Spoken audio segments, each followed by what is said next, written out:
Me invitaron a darles una plática sobre enfermedad benigna de la glándula mamaria.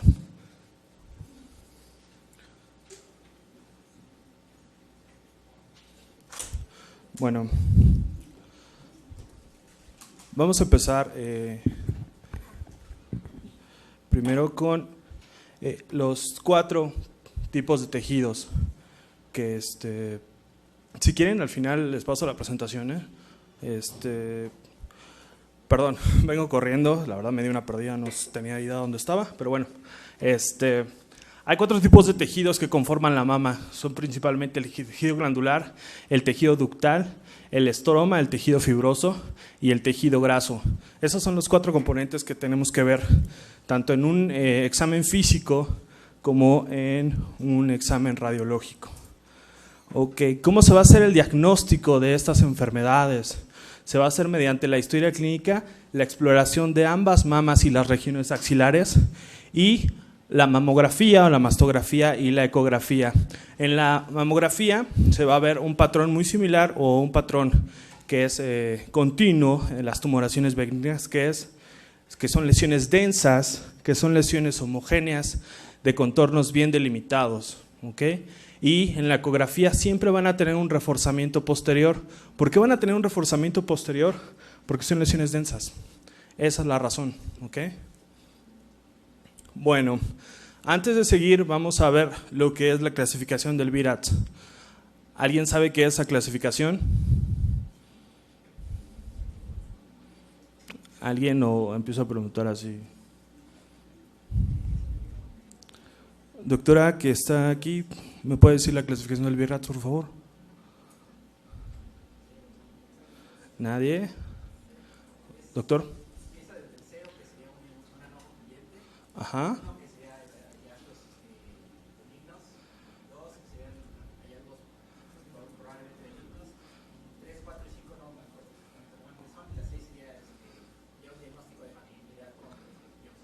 Ok. ¿Alguna otra persona? Uh-huh. ¿La 3 me dijiste qué, perdón? Ok.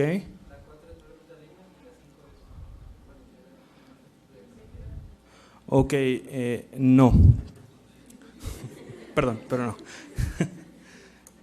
La 1 significa, como decía el doctor, que es no concluyente. Eso significa que si tú tomas una mastografía o tomas un eco y entonces el radiólogo te dice que es VIRAT 0, significa que lo tienes que complementar con otro estudio, ya sea con mastografía o con ecografía, dependiendo de lo que hayas hecho. Si tú tienes un VIRAT 1, significa que es una glándula normal, que no tienes hallazgos de ningún tipo. Si es un VIRAT 2, es que son hallazgos benignos.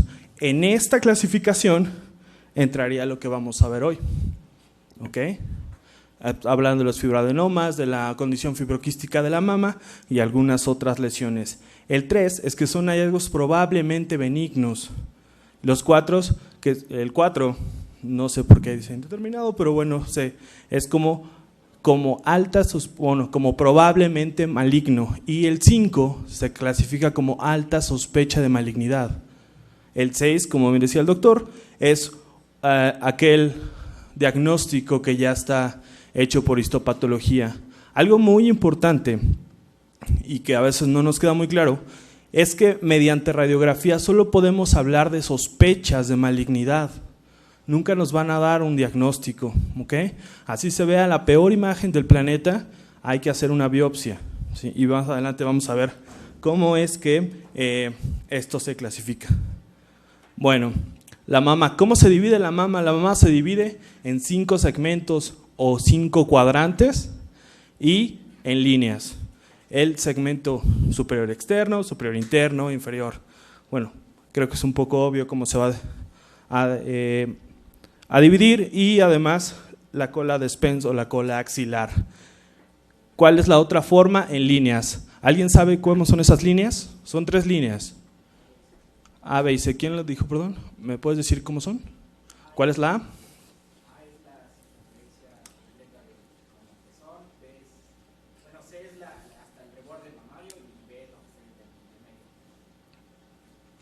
Ok, sí. El, la frontera entre el tejido areolar, esa es la línea A. La línea C es todo lo que es el surco mamario y la línea B es el espacio que hay entre esos dos. No hay para la línea B no hay una medida definida, más bien es algo subjetivo un poquito, ¿no? Bueno, ¿qué vamos a ver en una inspección? Lo primero que tenemos que ver es cómo son las mamas. Si son simétricas, cómo es su volumen, de qué tamaño son péndulas, la forma, son convexas o son cónicas. Y después ya vamos a los hallazgos anormales, como elevación o retracción de la piel, cómo está el pezón. ¿Qué le explorarían a un pezón?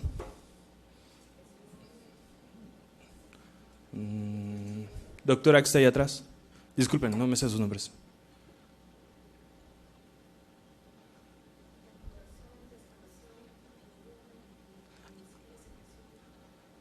Ok, al pezón principalmente vamos a ver, como dice la doctora, si tiene descamación o no.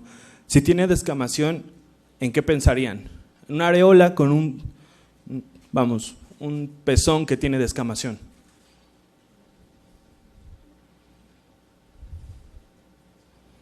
¿Alguien sabe lo que es la enfermedad de Payet? En eso pensaríamos. ¿Cómo es la telorrea?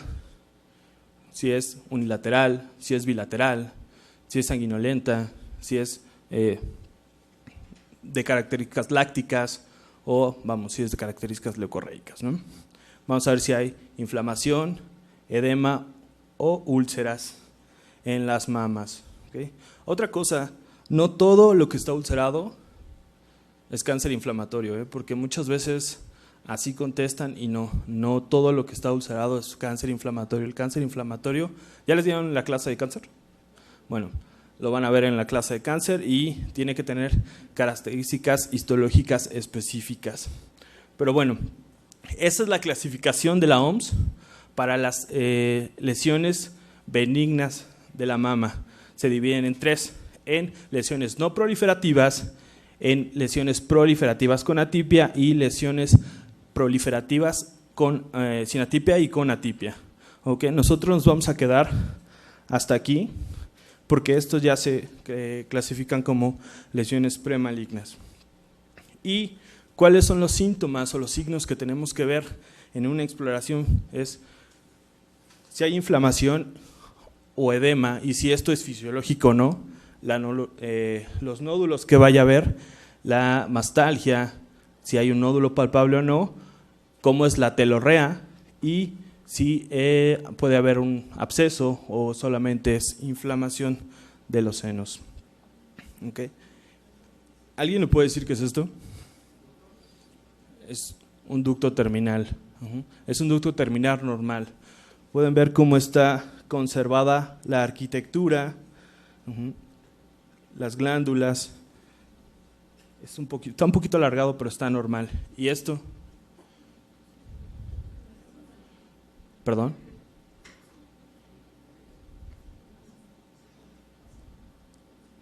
Eso es un lobulillo. ¿Ok? Así se ven, así es como se deben de ver normalmente. Y más adelante vamos a ver por qué estas imágenes. ¿Eso qué es?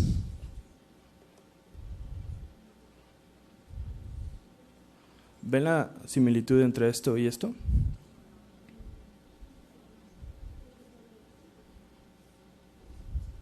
Es un lobulillo normal, es un lobulillo secretor, es un lobulillo de una puérpera. ¿Okay? Todo esto es productos lácteos. Bueno, pero ya entrando directo. Bueno, hasta aquí. ¿Alguna duda o alguna pregunta? ¿No? Bueno. Ya empezando como tal con las patologías, realmente vamos a ver las patologías que son muchas, pero vamos a ver las que son más comunes.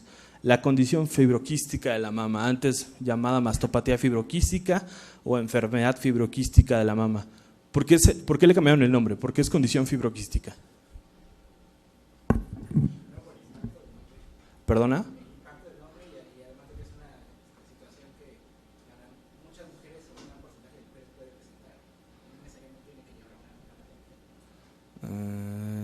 es tanto por el impacto y por eso, es porque no se considera ya una enfermedad, ¿ok? Puede ser algo fisiológico. ¿Por qué es algo fisiológico? ¿Cuál es la razón de la condición fibroquística de la mama? ¿Perdona? Hormono dependiente. ¿Qué otras características tiene?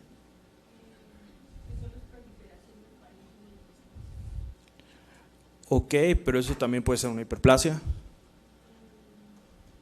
¿Cuáles son las condiciones? O sea, te llega tu paciente y ¿cómo vas a saber que es una condición fibroquística de la mama y no otra cosa? Tiene características muy específicas.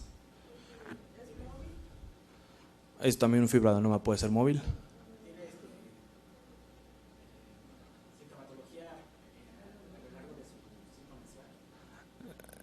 No, no a lo largo del ciclo menstrual, pero es cíclica. Tiene una temporalidad exacta, ¿ok? Es antes de la menstruación, es donde empieza o donde es el dolor.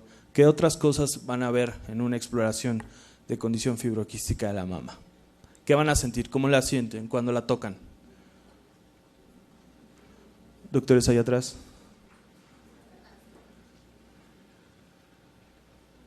Se siente nodular, ¿ok? Exacto, se siente grumosa. No vas a, cuando tú tocas un fibroadenoma vas a sentir una masa regular, delimitada, móvil. Pero aquí lo vas a sentir como grumos, nódulos. Muchos de esos se deben a los quistes.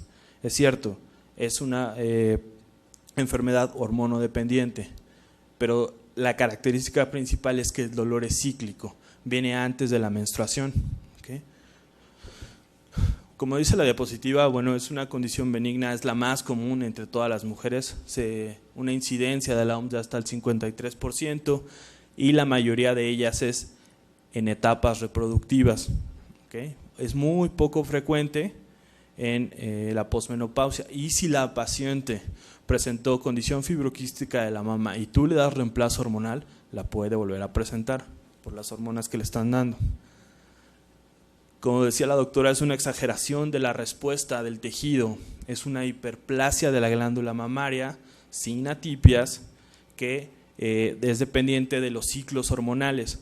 Es por un desbalance entre la cantidad de estrógenos y la cantidad de progesterona.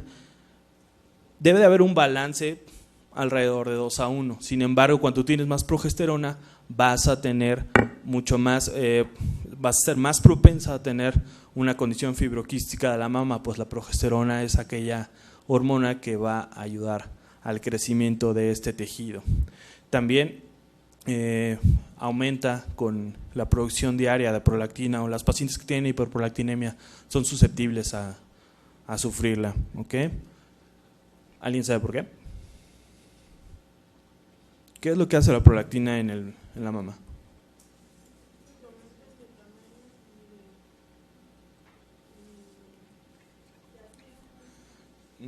Tanto como de tamaño no, porque entonces no habría implantes mamarios y les daríamos prolactina, pero es más bien a nivel de los acinos. ¿Qué pasa con ese tejido? ¿Qué le pasa a las glándulas? ¿Recuerdan la primera diapositiva que vimos de los 4 componentes? Hay uno que es el tejido glandular, la prolactina va directamente sobre el tejido glandular, no crece como tal la mama, porque no hay un aumento en los tejidos ni conectivo ni el tejido graso, pero sí hay un aumento en el tejido glandular. ¿Okay? ¿Dudas hasta aquí? ¿No? La pregunta a la hora que sea, ¿eh? Bueno, como les decía, va a tener una mastalgia bilateral, cíclica, va a haber un aumento de tamaño, pero ese aumento de tamaño es por el edema o por la inflamación que va a haber. Hay un aumento en la densidad mamaria, las mamas se sienten más duras, se va a sentir bastante nodulares y va a haber cambios rápidos o una fluctuación en estos síntomas, y eso es por el desarrollo de quistes. Los quistes no siempre van a estar presentes, los quistes solamente están presentes en el último periodo del ciclo menstrual. ¿Okay? como les decía, la sintomatología se va a aumentar en la fase premenstrual y la localización más común de esta enfermedad es en el cuadrante superior externo, como casi todas las patologías. ¿Por qué? ¿Perdón, doctora? ¿Perdón? No, los ganglios no están en el cuadrante superior externo, bueno, los intramamarios, pero vamos, la cadena ganglionar está axilar. Sí, pero ¿por qué el tejido? ¿Qué pasa en ese cuadrante o qué hay en la mama en ese cuadrante?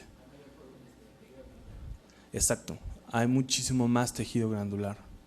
¿Okay? Esa es la razón por la que les duele más ahí. Y además, ese cuadrante, algunas personas, como vimos al principio, dividen la mama en 5 segmentos y algunos solo en 4. Y ese cuadrante hace o incluye en la cola de Spence. ¿Sale? Bueno, ¿por qué se forman los quistes? O sea, sí, aumento hormonal, pero ¿qué? ¿Qué le va a hacer la progesterona? ¿Qué hace la progesterona en el epitelio glandular?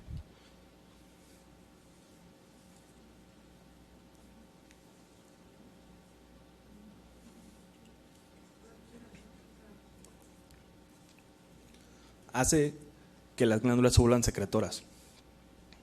Entonces, al haber esa glándula hipersecretora, lo que se hace es un cúmulo de líquido y por eso es que se hacen los quistes. ¿Okay? Los quistes son dependientes de la progesterona. Aumentan un poquito con el estrógeno, es cierto, pero la mayoría es dependiente de la progesterona. Va a haber una proliferación, pero no una hiperplasia del tejido fibroso. Y eso es porque cuando los quistes aparecen y desaparecen hay inflamación, y si hay inflamación va a haber fibroblastos. Esa es la razón. ¿Okay? Y bueno, las pacientes pueden llegar a tener un grado variable de edema o de retención hídrica. ¿Cómo vamos a hacer el diagnóstico diferencial? ¿Cómo lo diferenciarían ustedes de una radiculitis dorsal? O de una costocondritis.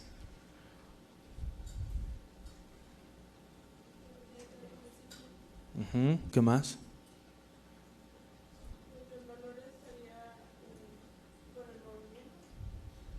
Ok, pero la costocondritis también.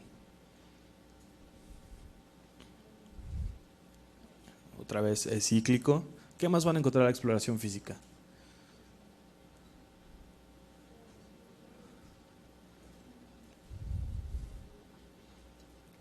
Nódulos.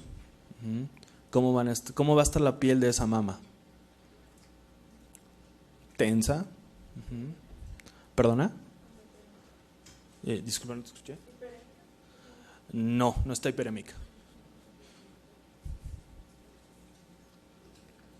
Tensa más que nada, ¿no? No va a haber inflamación, no va a haber ulceración. Puede estar aumentada de temperatura un poquito, pero no tanto como en un absceso. ¿Sale? Bueno, y a todo esto, ¿qué le darían ustedes de tratamiento? ¿Cómo se trata esto? ¿Perdón?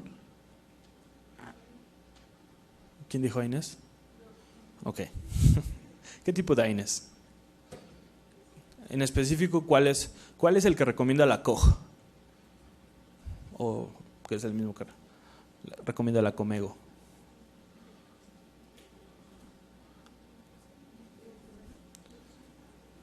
El ibuprofeno, ok. Esa es la segunda opción, pero ¿cuál es la primera opción? ¿Perdón? No. El diclofenaco, ¿qué tiene? ¿Cuál es su efecto mayor? ¿Es antipirético o analgésico? No, el diclofenaco es antipirético más que analgésico. El naproxeno. Eso es lo primero que le tienen que dar, naproxeno. ¿Por qué? Porque tiene efecto antiinflamatorio. ¿Okay? Y analgésico. El ibuprofeno tiene efecto analgésico y antipirético, pero no tiene tanto antiinflamatorio. Entonces lo que ustedes necesitan es un AINE que sea capaz de disminuir esa inflamación y que sea capaz de disminuir el dolor. Entonces el naproxeno es la opción.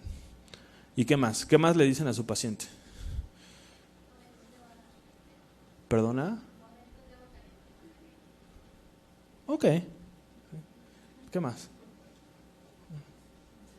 No, es que no se ha demostrado que funcione, pero tampoco lo empeora. Y ajá, ¿como cuáles? El café, ¿qué más? El tabaco no, no. Es de las pocas cosas que no causa el tabaco. ¿Perdón, doctor? Las metiljantinas, ¿y esas dónde vienen?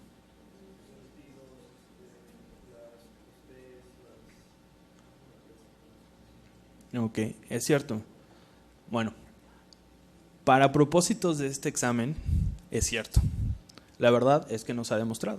No hay estudios concluyentes que las metiljantinas aumenten o no. Es como de esas pocas cosas cómico-mágico-musicales que a veces hay en la medicina. Y se ha demostrado que no es cierto, pero son estudios recientes para cuestiones del examen. Si ustedes le dicen las metiljantinas, así es. Es cierto, las metiljantinas, el café, vienen los tés, los embutidos, el vino, todo ese tipo de cosas y medidas generales funcionan un poco, no les van a quitar por completo la condición fibroquística de la mama, pero bueno, y si es muy doloroso, si ya interfiere con su vida. ¿Perdón? Usted va a presentar para cirugía, ¿verdad, doctora? Sí. No. No, antes de eso se le pueden dar otras cosas. ¿Cuál es la causa de la condición fibroquística hormonal? Entonces, ¿qué le van a dar? ¿Mandé? No, pero ¿qué tienen los anticonceptivos? ¿Y cuál es la causa? No. O sea, si la causa es hormonal, es por una sobreproducción hormonal, ¿qué le tienen que dar? O un bloqueador de estrógenos o andrógenos. ¿Okay? El danazol, anágolos de la GnRH, todo ese tipo de cosas. La bromocriptina, eso se ha demostrado que ayuda y vamos, hay una regresión en la lesión. Sin embargo, tú se lo quitas y regresa. Realmente lo único que lo cura no quirúrgicamente es la menopausia. ¿Okay? Es cierto, la puedes operar, pero a veces la condición fibroquística de la mama es tan grande que le vas a tener que hacer casi una mastectomía. Entonces, los defectos pueden llegar a ser muy grandes y por cuestiones estéticas es que no se hacen ese tipo de procedimientos ya. Cuando es una lesión, una zona muy, un conglomerado, vamos, una zona muy delimitada, le puedes hacer una resección de la lesión o incluso una cuadrantectomía, pero eso ya es en pacientes muy, muy selectos. ¿Okay? ¿Dudas hasta aquí? ¿No? Bueno. Así es como se ve en el eco. ¿Okay? Todos estos pequeños quistecillos y toda esta nodularidad es lo que vamos a ver en el eco. Y así es como se ve, bueno, esto también es en un eco, son los quistes. Los quistes pueden ser de diferentes tamaños, no tienen que ser pequeños o grandes. Ahora, si los quistes son muy grandes y son molestos, los puedes puncionar sin ningún problema. ¿Okay? Esto, así es como se va a ver al macro, una sola, una lesión heterogénea con múltiples quistes y, vamos, zonas fibróticas. Como ya les decía, el tratamiento indicado de primera línea son los AINES y las medidas generales. Ahora, continuando con, bueno, hasta aquí, ¿preguntas? ¿No? ¿Qué es esto? Un fibroadenoma. Y eso entonces traía como, ¿qué tipo de BIRATS? sería un 2. ¿Y cómo saben que es un fibroadenoma? ¿Perdón? Ok, exacto, tienes que hacer una biopsia, pero ¿cómo sospechan que es un fibroadenoma? ¿Cuáles son las características de esa lesión, el doctor que está ahí arriba? De verdad, discúlpenme que no les llame así, pero no sé sus nombres. Ajá. ¿Qué más le vas a ver en una mastografía? ¿Una mama joven? Ok. ¿Cómo sabes que es una mama joven?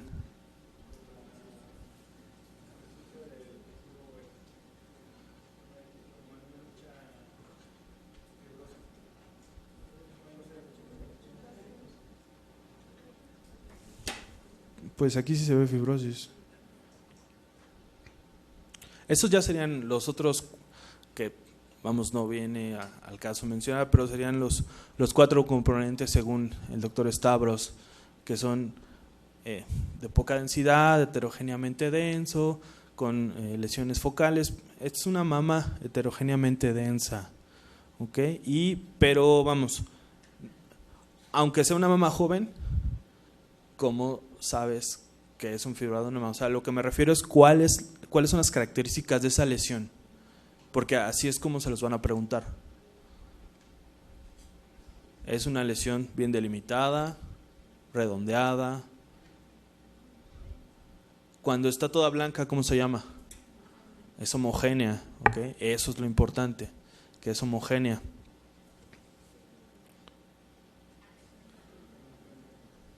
¿Okay? ¿Se fijan cómo sigue siendo una lesión totalmente delimitada, homogénea, que no afecta la arquitectura?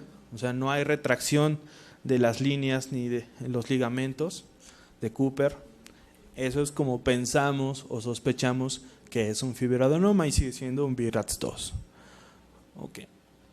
¿Cómo se presenta el fibroadenoma? Es una masa solitaria, regularmente es discreta, 1 a 2 centímetros, máximo 3, va a ser móvil, de bordes regulares y va a ser dolorosa.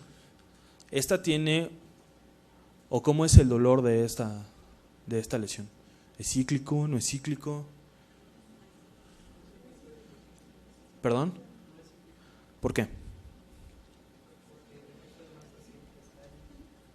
Entonces, esta es una lesión que el dolor es por compresión, exacto, ¿sí? Es una lesión por compresión y por eso duele, ¿ok? Bueno, se presenta igual hasta en el 50% de las mujeres y sí, se ha visto que tiene también un comportamiento hormonodependiente, no tanto como la condición fibroquística de la mama, pero sí, sí es hormonodependiente, puesto que las mujeres en menopausia o que ya no tienen una vida fértil, hay una regresión, no en su totalidad, pero sí en una regresión. ¿Ok? Le puedes dar un bloqueo hormonal, es cierto, pero ¿cuál es el tratamiento? Quirúrgico. Ok. ¿Y qué le haces?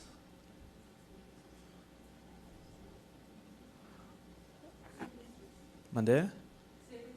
Exéresis. Ok. ¿Y si es un fibroadenoma gigante?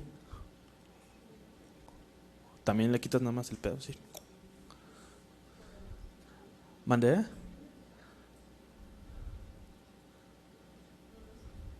Ok.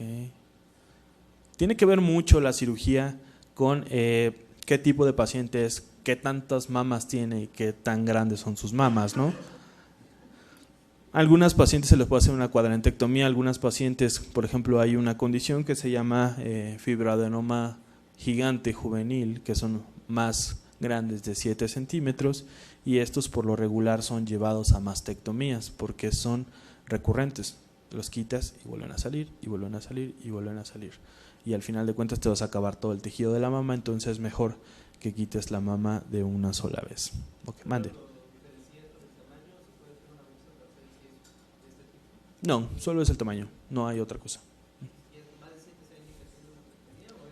Depende de cómo tenga, o sea, si es una mujer que tiene una mama pequeña, pues sí. Si tienes una mama que pesa 2 kilos, pues no.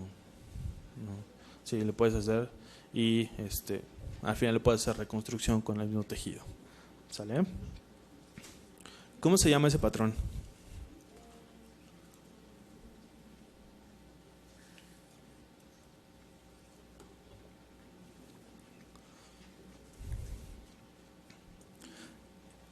Y es clásico de dos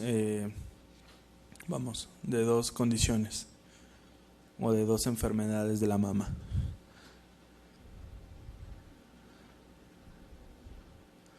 Ven que a los radiólogos les encanta ponerle nombres medio mamilas a las lesiones, ¿no? Y es el patrón en palomitas de maíz. ¿Dónde están las palomitas de maíz? No tengo la más mínima idea, pero bueno, así se ven. Se ve una poca calcificación. ¿Okay? Se ve calcificado por partes. ¿Okay? ¿En qué otra patología puedes encontrar esta imagen? No, la patología de la mama, claro.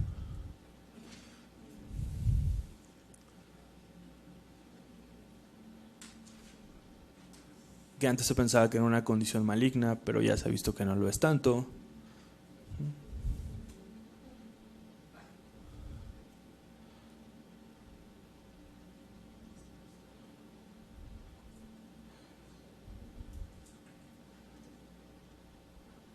¿Alguien?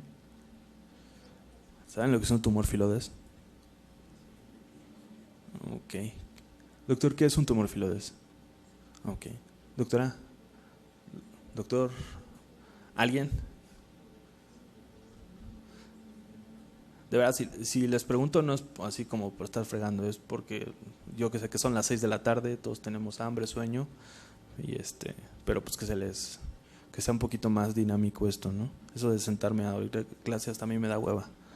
Pero bueno, ¿alguien sabe qué es un tumor filodes? ¿Mande?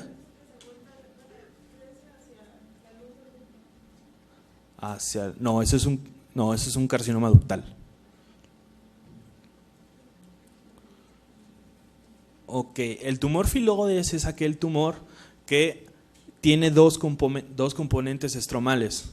Tiene un componente epitelial y un componente mesenquimal. Antes se conocía como un carcinosarcoma, o se pensaba que era un sarcoma de la mama, pero no, realmente no. Se pueden ver como fibroadenomas en las pacientes, sí, pero ¿cómo lo voy a diferenciar yo de un fibroadenoma? Porque el filodes crece rápidamente. El filodes crece tan rápido que es capaz de ulcerar la piel, pero no la ulcera porque la infiltre, la ulcera porque la estira y la desvasculariza. Esa es la razón por la que la ulcera. ¿Ok? ¿Cómo se va a tratar el filodes? Con cirugía. Hay 3 tipos de filodes. El filodes que es de un comportamiento totalmente benigno, el filodes que es de un comportamiento intermedio y el filodes que es de un comportamiento maligno, es decir, que es capaz de metastatizar. ¿Okay? Y eso lo vamos a ver dependiendo cómo es la celularidad y la replicación de las mitosis en las pacientes. ¿Okay? Pero bueno, yo creo que eso ya no viene al caso. ¿Dudas hasta aquí? ¿No? Ok. ¿Dudas del fibroadenoma? Realmente el tema que me tocó darles es un tema muy corto, no tiene mayor cosa. ¿Ok? Bueno, ¿alguien sabe qué es eso?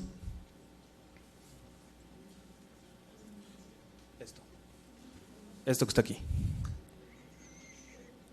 Bueno, para empezar, ¿qué es esto? Un ducto, exacto. ¿Qué es esto? Exacto. Eso es un papiloma intraductal. ¿Qué es un papiloma intraductal, doctor?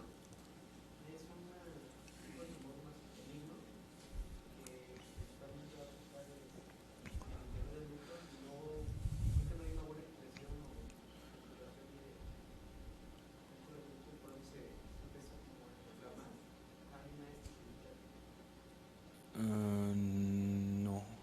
O sea, iba bien, doctor, pero no. O sea, si es un papiloma, ¿qué es? Es una infección, para empezar. ¿Okay? Es una infección por virus del papiloma humano. Entonces, ¿qué va a pasar dentro de ese ducto? Va a haber proyecciones o papilas. No es como tal un tumor dependiente del ducto y no es una ectasia ductal. La ectasia ductal es algo que ahorita les voy a explicar, es completamente distinto. ¿Okay? ¿Y cómo? Creo que tengo otra imagen. Ok. Así se ve en el eco. ¿Okay? Esto es un ducto. Estas son proyecciones papilomatosas. Ok. ¿Y cómo creen que va a llegar la paciente a la exploración física? O sea, ¿qué le vas a encontrar tú a la exploración física de esta paciente? ¿Perdone? No.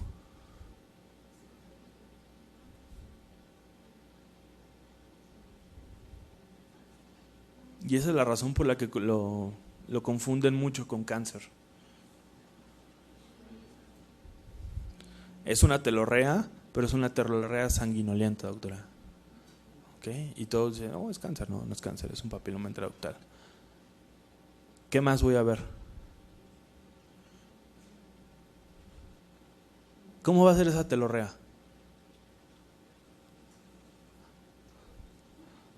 Aparte de sanguinolenta. Unilateral, bilateral, unilateral, ¿ok?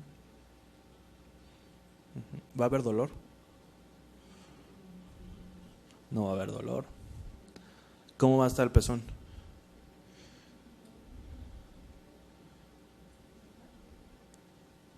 El pezón va a estar normal. ¿Cómo vas a encontrar la axila? La axila la vas a encontrar normal y esa es la diferencia con un carcinoma. En el carcinoma, si tú tienes telorrea sanguinolenta, seguramente es porque tienes infiltración ductal, pero ductal distal. Entonces puedes tener también infiltración de la piel y por lo tanto vas a tener retracción del pezón. ¿Okay? ¿Cómo creen que se debe estudiar a esta paciente? O sea, llega una señora de 55 años con telorrea unilateral sanguinolenta. No hay otras alteraciones en la piel. Los ganglios supraclaviculares y los axilares están completamente normal. No tiene retracción del pezón, no tiene piel de naranja, no tiene descamación. ¿Qué le harías tú? ¿Qué es lo primero que le haces a esa paciente? Tiene 50 años. ¿Perdón? No, ¿qué es lo primero que le hace, doctora? ¿Perdón? Ok, exploración física. ¿Y después qué estudios le manda? Una mastografía. Ok. ¿Y le haría un eco? ¿Por qué?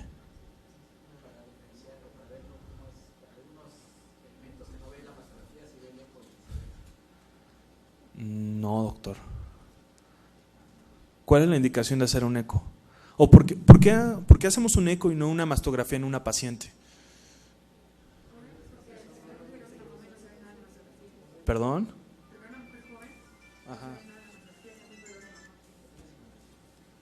Tiene 50 años, sí. ¿A partir de qué edad está indicada la mastografía? 45 años. ¿Okay? Hay algunos que dicen que 40, pero realmente la OMS dice que 45 años. 40 sí. Exacto, si hay antecedentes, esos 40. ¿Okay? Pero por lo regular es a los 45 años. ¿Y por qué no se ven esos elementos? Por la densidad de la mama. Entonces, si tú tienes una paciente joven, le haces un eco porque no vas a ver nada, porque vas a ver una mama que está siendo estimulada por el estrógeno y la progesterona, que la van a hacer más densa y que te va a hacer difícil diferenciar o te va a hacer te va a dar estructuras sobrepuestas. Por eso le haces un eco. O sea, El punto no es que hay que mandar ecos y mastografías así como si no, cada una tiene su indicación. ¿Okay? Entonces, le haces una mastografía. Ok, la mastografía te muestra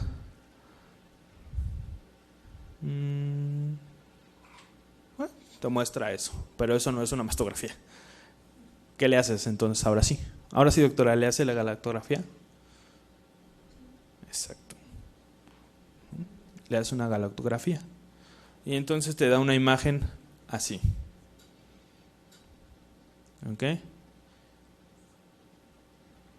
Y si la paciente tuviera retracción del pezón,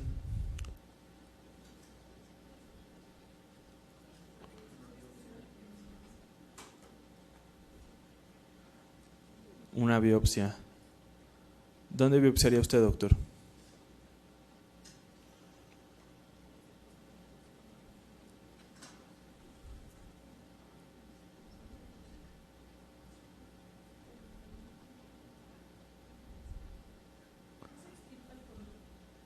¿Cómo se llama eso, doctora?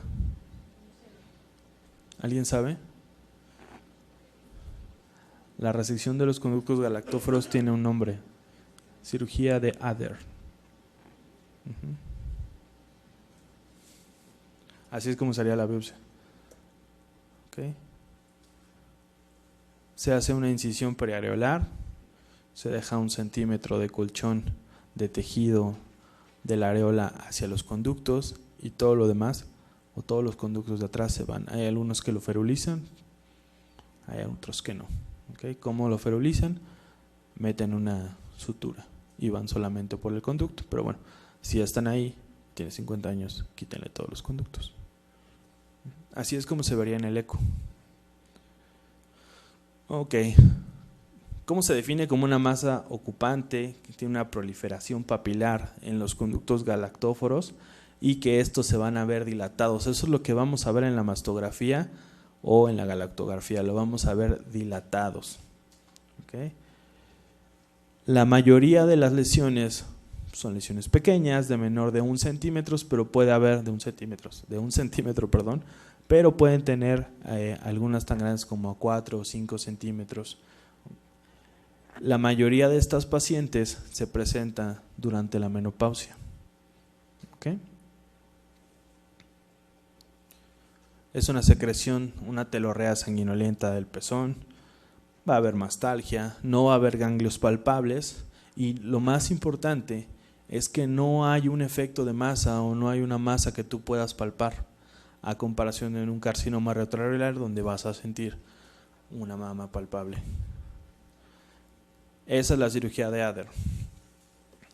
Se abre retroareolar, como les digo, se deja 1 centímetro de la piel al tejido que está abajo.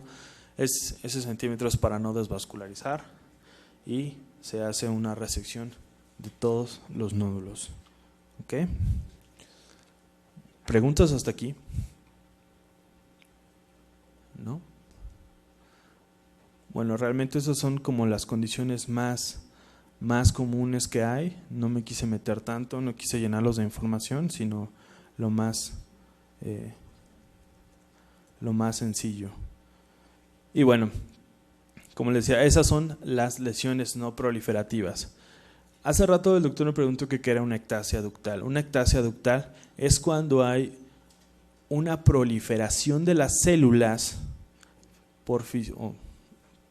no patológica o por cuestiones hormonales de las células que están dentro de los conductos y entonces se van a ver agrandados. Eso es una ectasia ductal. ¿Qué otras lesiones podemos ver? Bueno, las calcificaciones. ¿Alguien sabe cómo son unas calcificaciones de aspecto benigno?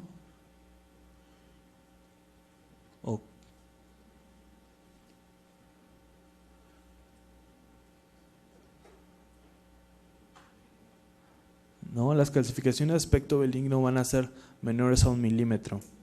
No son regulares, pueden ser en forma estelar, están conglomeradas. Déjame ver si tengo una foto aquí.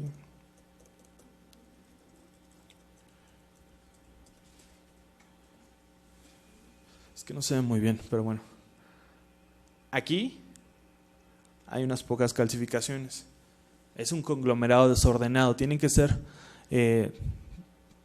para que sean de aspecto benigno, tienen que ser calcificaciones homogéneas redondas mayores a 1 centímetro. Para que sean calcificaciones de aspecto o de sospecha de malignidad, tienen que ser como si fuera un puntilleo, en desorden. Algunas llegan a estar en fila india, pero eso es porque están dentro de los conductos, son en forma estelares y son menores a 5 milímetros. ¿Ok? ¿Qué más? ¿Alguna otra duda?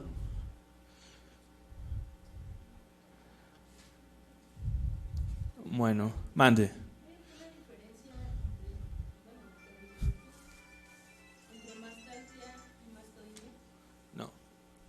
No, no la hay. ¿Alguna otra duda?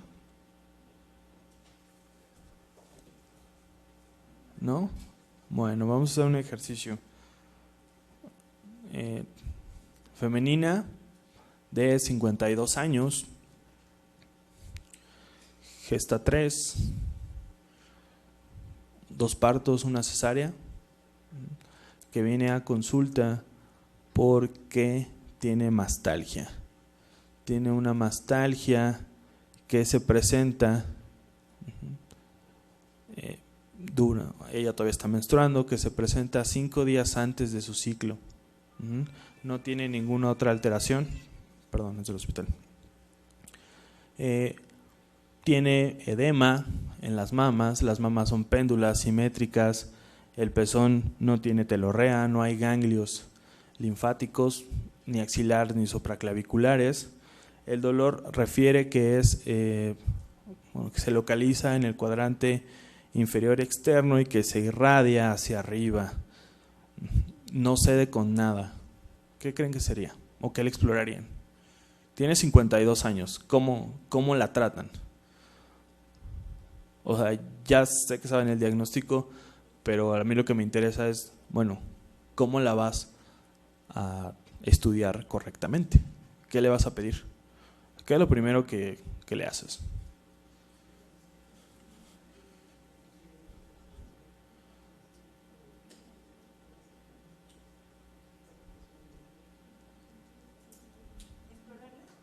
Ok, la exploras. Como te digo, tiene un poco de edema, está un poco de atención. Sigue arreglando, está en su día 8. No tiene retracción del pezón, no tiene descamación, no tiene telorrea. Sientes un poco de nodularidad. Los linfáticos están normales, no hay agrandamiento. Ella nada más viene porque le duele. Una mastografía. ¿Y qué piensas, qué esperas encontrar en la mastografía? Ok, múltiples quistes o nódulos. ¿Qué más? ¿Cómo crees que te la van a reportar? Un BIRATS 3. No, un BIRATS 2. Ok. ¿Y le haces un eco?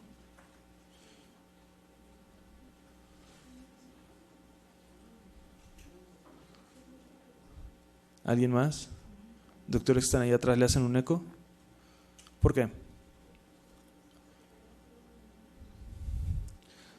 Ok, por la edad es una, pero la mayor o la razón principal de que no le haces un eco es porque ya te lo reportaron como BIRATS 2. Si una mastografía te la reportan con un BIRATS que no es 0, no tienes por qué hacerle un eco complementario. No existe eso del eco complementario. En ninguna guía, en ningún libro, en ninguna sociedad está descrito el eco complementario, a menos que te digan que es un BIRATS 0. Y como bien dijo la doctora, es un BIRATS 2. Ok. Tiene un quiste homogéneo, sin septos, en el cuadrante inferior externo, de 4 centímetros.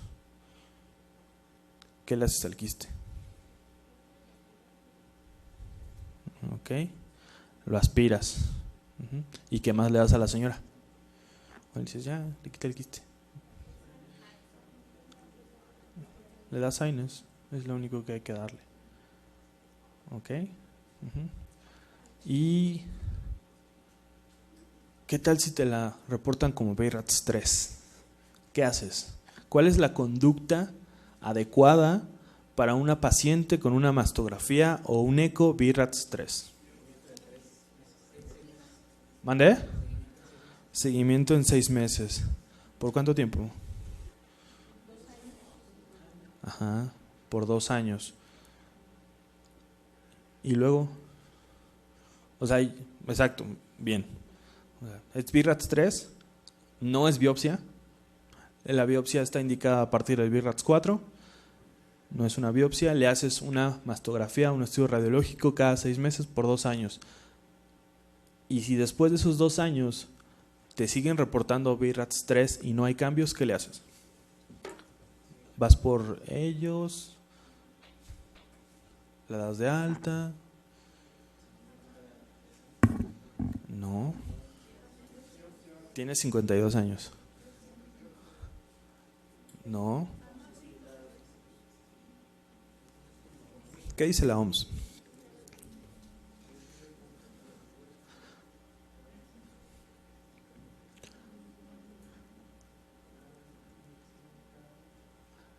Vamos a analizarlo rápido porque ya tenemos que terminar y me van a colgar si me paso. ¿Qué significa que sea BIRATS 3? Probablemente, ¿qué, perdón? Benigno. Okay. Eso significa que te da un porcentaje de menos del 3% que sea maligno. ¿Ustedes creen que si es maligno en 2 años no va a haber ningún cambio? Ok, pues debería de haber, ¿no? Por el comportamiento tumoral, pero no lo hay y sigue siendo un BIRATS 3. Entonces, ¿para qué lo biopsias si tiene un comportamiento benigno? Eso significa que es una lesión benigna. Se reclasifica a BIRATS 2. Esa es la verdadera conducta, lo que dice la COG, lo que dice el Colegio Británico y lo que dice la Comego que tienes que hacer, y la OMS. Es un BIRATS 3, en un mundo ideal no lo biopsías, le tomas su seguimiento cada 6 meses durante 2 años, y si sigue normal y no ha habido ningún cambio y sigue con BIRATS 3, lo reclasificas a BIRATS 2 y le das un seguimiento como una paciente cada año, normal. ¿Ok? ¿Sale? Acuérdense, para hacerlo biopsia, realmente es a partir del BIRATS 4. ¿Sí? Bueno, pues ya nos pasamos un poquito de tiempo. ¿Dudas? ¿Preguntas? ¿No? Bueno, pues muchas gracias, espero que les haya servido. Disculpen la tardanza, la verdad me di una pérdida y les deseo mucha suerte en su